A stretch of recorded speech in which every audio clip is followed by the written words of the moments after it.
According to a Gallup survey done in 2013, I think, 70% of Americans hate their jobs. Worldwide, that statistic is even higher. It's up to 87%. So 87% of the people actually don't enjoy their job. Only 13% of people say that they are highly engaged with their jobs or they are emotionally invested in their jobs. So I've no data for Pakistan, but I'm sure that it will be even lower. Probably 5 to 10% of the people would be most probably enjoying their job. So I naturally ask, what are the majority of the people doing with their lives anyway? I mean, they have no meaning in their life. They have no purpose, no goal. They are just living for the sake of living. And I'm not talking about the poor people here. I'm talking about the middle class. The upper middle class, or higher than that. So I mean, what they should be doing is actually going after some goal or something that makes meaning to them. But unfortunately, most don't, and they just keep on living like that. So when people are asked in a job interview, why do you want to work for our company? So people come with elaborate and clever things to say that we like this about your company, we like that about your company, when in reality they don't mean that. They actually want to say, well, I'm jobless and give me some money. So they just see the job as a way of sustenance. It's just a way to provide, to get money out of and provide for their family, or which is good. I mean, you do need money to live a decent life, and you do need that. But job is, or I think it should be more than that. In the past few decades, our work hours have increased a lot. Probably, I don't know, due to competition or higher prices of things you want to buy, or due to consumerism or materialism, I don't know. But the point is that work hours have increased. Nowadays, most of your adult life, you are working 8 to 10 hours of your life working. So if you subtract the time when you are sleeping, it comes to about more than 50% of your time actually. For some it's even 60 or 70%. In the West it's greater. In Pakistan we are still a little lazy, but it's on the rise. So what good is that money anyway if you are left with so little time to actually enjoy it? Why not make the job itself enjoyable? Why not make that do something which has a meaning to you, and you just love to do what you really want to do? So let's look at it another way. Like most psychologists say that everything we do has a goal behind it, and behind that goal there is another goal. So if you keep going back, there is a primary motive force behind everything what you do, and that is the desire to be happy. So if you say, all right, everyone is trying to be happy, but they are not happy, so what they are actually doing wrong? So I think they have all the wrong notions and ideas, about happiness. So most psychologists argue, actually there are different, lists of agents of happiness according to different aspects of life. But the basic primary key ingredients, if you look at it, these are the 5 main agents of happiness: health and energy, happy relationships, meaningful work, self-actualization, and self-independence. Number 3 is meaningful work actually. So if if your work doesn't give you any meaning or a sense of fulfillment in your life, you can never truly be happy. And actually I see that as if you are not working, if you are not happy in your work, other things are affected too. Your emotions, you are stressed out, your health and energy, your relationship with people, your spouse, your kids, your other family. All the things are related actually if you look at it, and things do affect. I remember one of my close friends while I was studying in NUST back in 2000.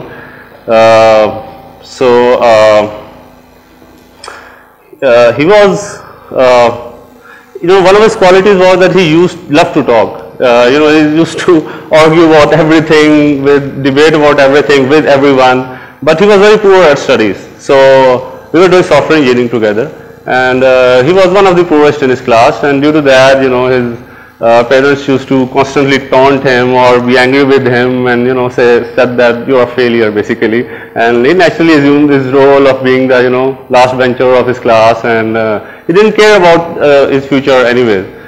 But fortunate enough for him, one fine morning when we were sitting in a cafeteria, he just had an epiphany, and he said, I know what I want really to become.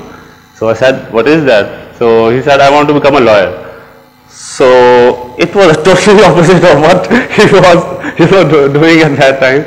So after a long and tiring session with his parents and trying to convince them, he was eventually able to convince them. And after 4 years of CS, he didn't go for a job, he immediately enrolled himself into an LLB program. And after doing his LLB, he became a lawyer. So now for the past few years, he has been practicing law in Pindi, and he is one of the most prosperous and successful lawyers in Pindi. And all that started with just a thought process that I want to do what I'm really am. So all other things also helped him. His relationship with his parents, and his health and energy, his moods all went up. So the last thing is the self-actualization, number 4. So the self-actualization means discovering your true potential. It's the feeling that you are becoming what you should become, or what you want to become. So my friend, I guess, did discover reach the phase of self-actualization. However, most people don't. Most people just do whatever they want to do with life. For some it's easy, like me for example. I always used to play games, and when I graduated in 2004, I knew I had to make games, and back at that time there was no iPhone, no Android, no Steam, no App Store, nothing. So but still I embarked on a risky journey that I want to make games, I want to go into the 3D animation business, and I did follow my dream and passion, but it wasn't easy. But after so many years now, after 10 years or more that I've been in this field, alhamdulillah, I'm doing very well now. And so there are risks involved, there are things which you can't predict, but still I think if you give it a try, you can do that. But enough about me, it's boring anyways. So let's see if some people, many people, they don't know what their passion really is. When asked, I don't know what I'm good at. Really. So there are ways, I guess, to identify, to know that how to find your passion. So there are 3 things here: your strengths, your values, your experience. Your strengths means obviously the things you are good at, the things you love, paid or not paid, the things that people thank you for, even if you are not getting paid, but the things that people thank you for, the things that you have a knack for. So these are the things that you want to do. Then your values. Your values is the framework or hierarchy according to which you make your decisions in your daily life. So it's sort of what your core beliefs are, your values, your you have to ask your question, who I actually am, who am I as a person. So to find your passion, you have to see what your values are, and the work you are trying to do should resonate perfectly with your core values. The last thing, your experience. So experience, we all have varied experience in our life, but we don't usually consciously learn from it. So what you have to do is whenever if something bad happens, something good happens, learn from it, but consciously, maybe every once a month or once a week, reflect back at what happened during that week or month and say, well, what went right, what went wrong, what can I repeat, and what can I really apply in my life. So, that's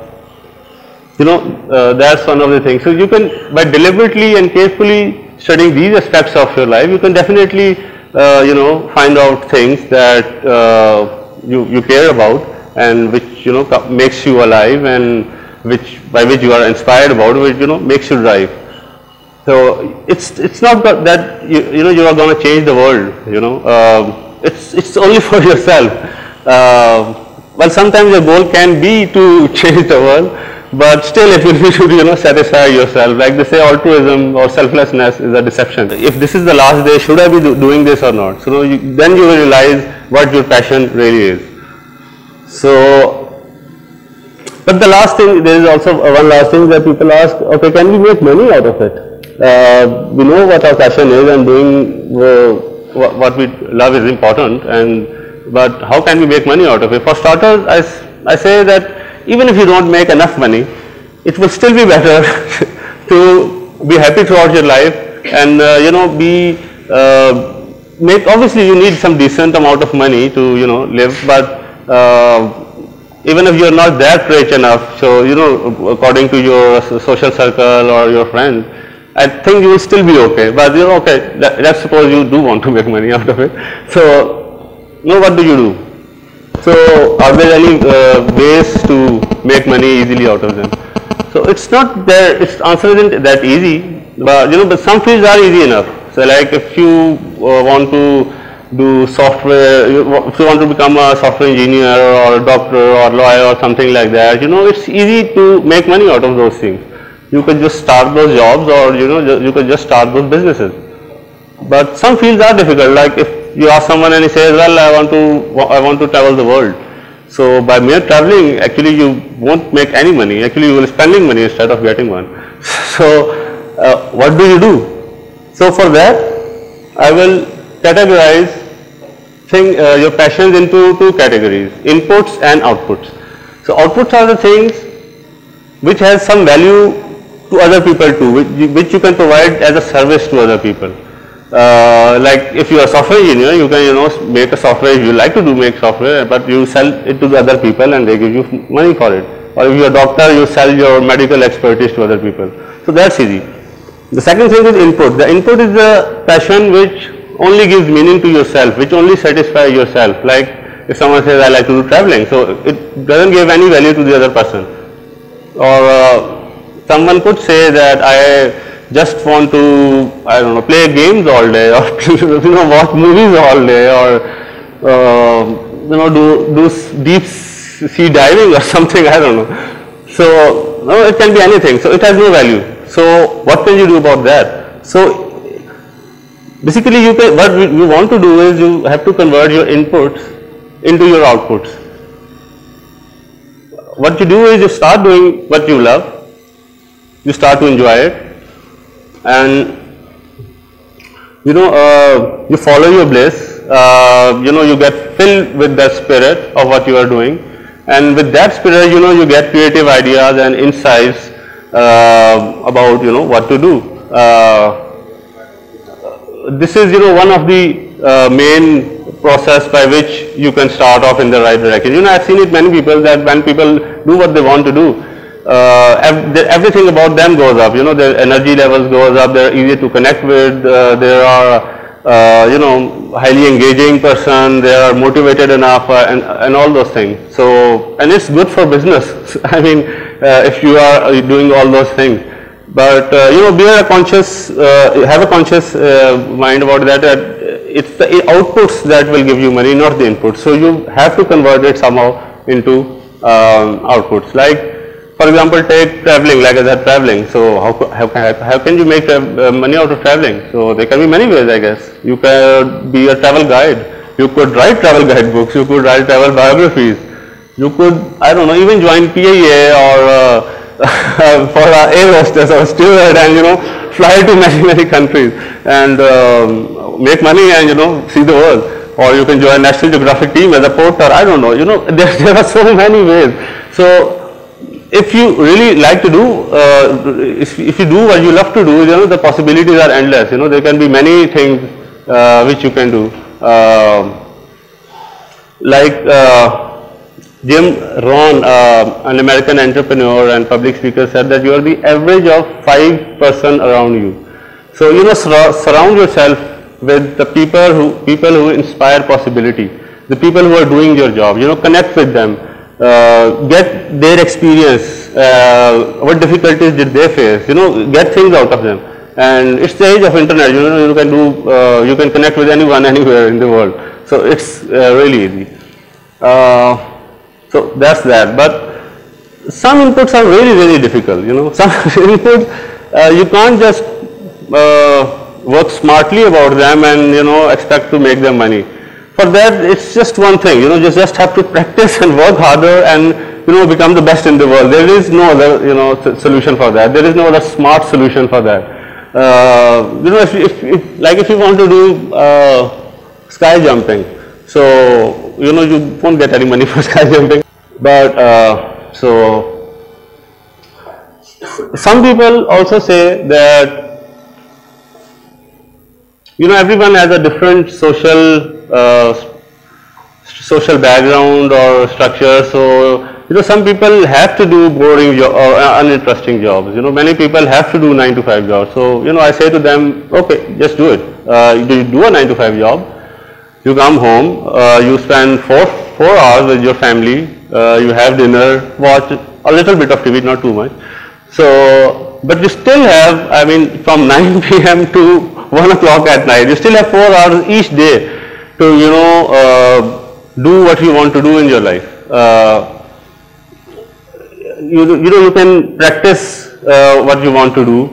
You can read articles about it. You can listen to video tutorials about it, or actually doing that thing, whatever you want to do. So actually you have a lot of time. People complain we don't have enough time. Nowadays when uncles ask me what should my son or daughter do, I just show them a video actually, which I am about to show. Because he couldn't have said any better, because I know I wasted 18 minutes of my life, but in just 2 or 3 minutes what he said is more inspiring than what I ever could have said. So I just send them the Facebook link of that video. So if you can please. What do you desire? What makes you itch? What sort of a situation would you like? Let's suppose, I do this often in vocational guidance of students. They come to me and say, well, we're getting out of college and we haven't the faintest idea what we want to do. So I always ask the question, what would you like to do if money were no object? How would you really enjoy spending your life? Well, it's so amazing. As a result of our kind of educational system, crowds of students say, well, we'd like to be painters, we'd like to be poets, we'd like to be writers, but as everybody knows, you can't earn any money that way. Another person says, well, I'd like to live an out-of-doors life and ride horses. I really want to teach in the riding school. Let's go through with it. What do you want to do? When we finally got down to something which the individual says he really wants to do, I will say to him, you do that. And forget the money. Because if you say that getting the money is the most important, you will spend your life completely wasting your time. You'll be doing things you don't like doing in order to go on living, that is, to go on doing things you don't like doing, which is stupid. Better to have a short life that is full of what you like doing than a long life spent in a miserable way. And after all, if you do really like what you're doing, it doesn't matter what it is, you can eventually you could eventually become a master of it. The only way to become a master of something, you really will it. And then you'll be able to get a good fee for whatever it is. So don't worry too much. Somebody's interested in everything. And anything you can be interested in, we'll find out what's in it. It is absolutely stupid to spend your time doing things you don't like in order to go on spending things you don't like, doing things you don't like, and to teach your children to follow the same track. See, what we're doing is we're bringing up children and educating them to live the same sort of lives we're living, in order that they may justify themselves and find satisfaction in life by bringing up their children, to bring up their children to do the same thing, so it's all wretch and no vomit. It never gets there. And so, therefore, it's so important to consider this question: what do I desire?